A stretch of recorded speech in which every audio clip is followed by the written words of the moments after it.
So today we're going to be solving multi-step inequalities. And your essential question is, how do I tell if an inequality has no solutions or infinite solutions? All right, so we're just going to do a few examples. These are some two-step inequalities. So remember, when you're solving two-step equations, you need to add or subtract first to solve, and then multiply or divide.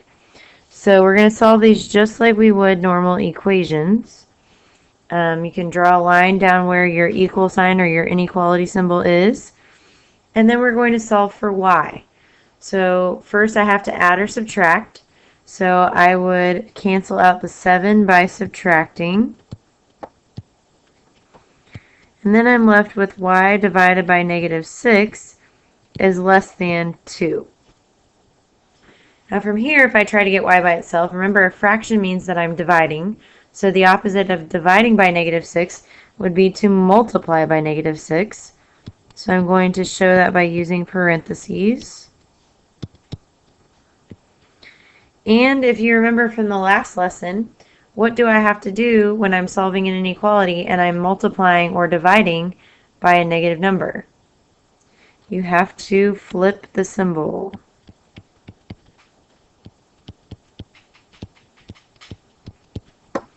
So then we're left with y is greater than -12.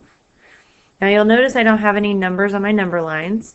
The only really important number that I need on here is -12. So just make sure you put that number on there. And when I graph it, I need to look at my symbol and decide if I'm going to have an open circle or a closed circle for my graph. And this one would be open, because it is not equal to -12. It doesn't have the bar underneath. And it says y is greater than. So we're going to shade in all the numbers greater than -12. Now remember, the reason why we had to flip our symbol was because if I plug in the solution and without flipping the symbol, then my solution won't make sense. So, for example, because I flipped the symbol, I got that y has to be some number greater than -12. So you can pick any number greater than -12. I'm going to pick 24, -24, or actually +24, just to plug in for y. So if I wanted to check that, I would have 24 over -6 plus 7 is less than 9. Well, 24 divided by -6 would be -4 plus 7 is less than 9. And -4 plus 7 is 3, and 3 is less than 9. So that works. Now if I didn't flip my symbol, then I would have picked a number less than -12 to plug in, and when I would work that out, that would not make sense. So that's why we flipped the symbol. Alright, on the second equation, or inequality, we're trying to solve for v. And so remember, I add or subtract first, so I'm going to add 4 to both sides. And that will go away, and then I end up with 2v is greater than or equal to 12.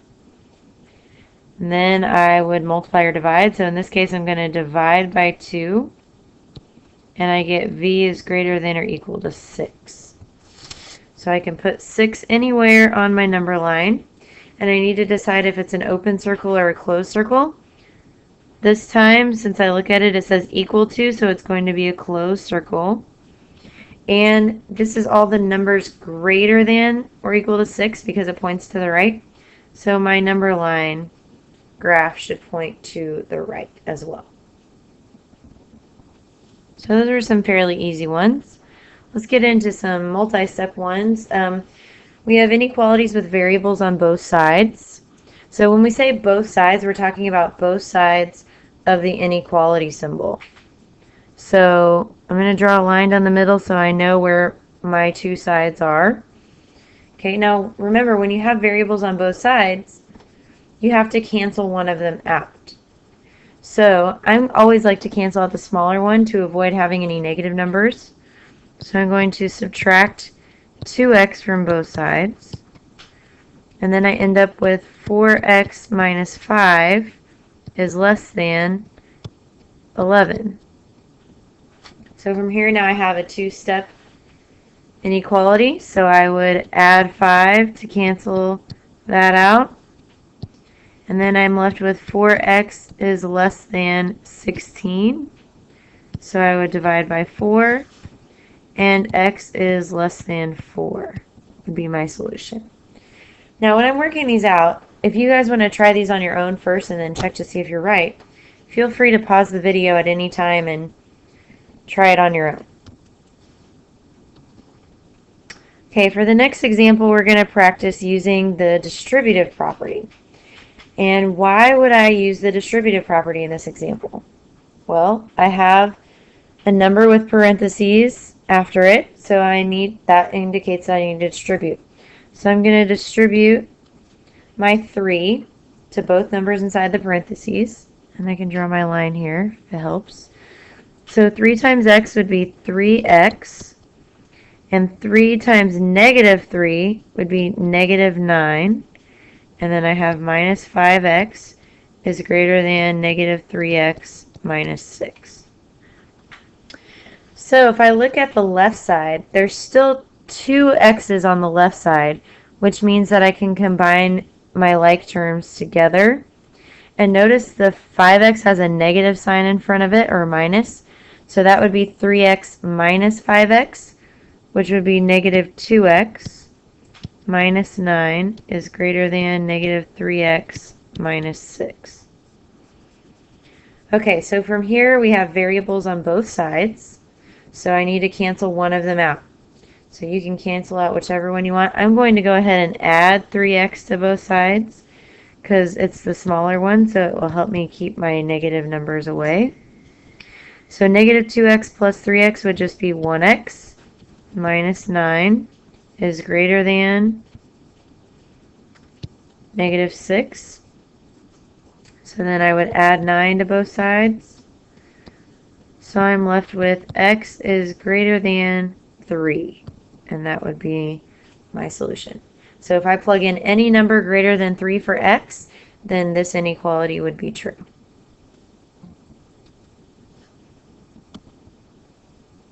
Okay, now we've got some inequalities that have some special solutions.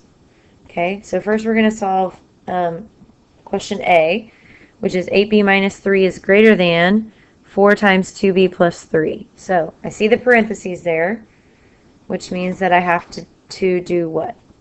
Well, I have to distribute. So I'm going to have 8b minus 3 is greater than 4 times 2b is 8b, and then 4 times 3 would be positive 12. So if I look at this one, I have variables on both sides. Now you might recognize that you have 8b minus 3 over here, and you have 8b plus 12 over here, but if I have 8 times the number minus 3, that is not going to be greater than 8 times the number plus 12. It just probably won't work out. But we'll try to solve it like normal and see what happens. So if I subtract 8b from both sides to cancel that out, then all of my b's go away, and I'm left with negative 3 is greater than 12. Well, is negative 3 greater than 12? No, it is not. So this has no solution.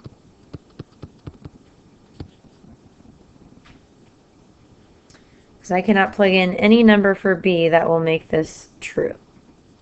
So let's try this one. This one also has parentheses, so we know we need to distribute the 2. So 2 times 5w would be 10w, and 2 times a negative 1, this is minus 1, so it's negative 1, would be negative 2, is less than or equal to 7 plus 10w. Okay, so on this one, if I subtract the 10w, and these all go away, I have negative 2 is less than or equal to 7. Well, is negative 2 less than or equal to 7? It sure is. So this one is going to have infinite solutions, or infinitely many solutions.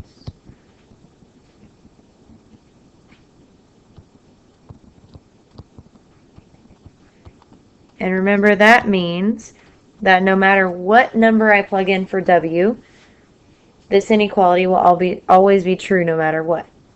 So it has infinitely many solutions that can be plugged in for W. All right, one last example. Okay, there's a trivia challenge, and you have these different scores for games 1 through 4. It says you need a mean score of at least 90 points to advance to the next round of the touchscreen trivia game. What scores in the 5th game will allow you to advance? So we know that we need to have a mean score of at least 90. Okay, well, what's the definition of a mean? Okay, mean is another word for average. And how do we calculate the average of scores? If you remember that from last year, then if you are trying to find the average of something, you add them all together and then you divide by how many you have. So we don't know what score we need in the 5th game. So it says, what score do you need in the 5th game to advance? So game 5 is a question mark. We're not sure. Okay. So I know, though, if I want to find the average of my scores, then I need to add up all my scores and divide by how many there are. So game 1, I had 95. Game 2, I had 91. Game 3, I had 77. And game 4, I had 89. Now I can find the average of those if I want, but I can also write an equation using game 5. I just don't know what game 5 score is. So I could use any variable to represent that. I'm just going to use x. Okay. And then so I would add up all those scores, and then I would divide by how many scores I have, which would be 1, 2, 3, 4, 5. And I know that my average has to be a 90. So after I add up all the scores and divide by 5, I have to get at least 90. Now notice it says at least. So that means I can have 90, or I could have anything greater than 90. So instead of using an equal sign, I'm actually going to use an inequality symbol. So sometimes this can be confusing. So I always write the other number on the other side, and then I try to figure out what inequality symbol I'm going to use. Okay, so this represents my average, and my average has to be at least 90. So this part has to be greater than 90, or it can be equal to 90. So now we're going to go ahead and solve this inequality that we set up. So I can add together what I have so far. To make it simpler, I can add 95 plus 91 plus 77 plus 89, which would be 352, plus my 5th score that I don't know, divided by 5, has to be greater than or equal to 90. Okay, so if I'm trying to get x by itself, what do I need to cancel out? Well, I need to get rid of the 5. So the opposite of dividing by 5 would be to multiply by 5. So these cancel out, and I'm left with 352 plus x is greater than or equal to 450. So then I would just subtract 352 from both sides to get x by itself. So I get x is greater than or equal to 98. So that means that I have to score 98 or higher in order to advance to the next round. All right, you guys can go ahead and answer the essential question and write your summary using complete sentences. And then make sure you go back and you write your 2 potential test questions on the left-hand side.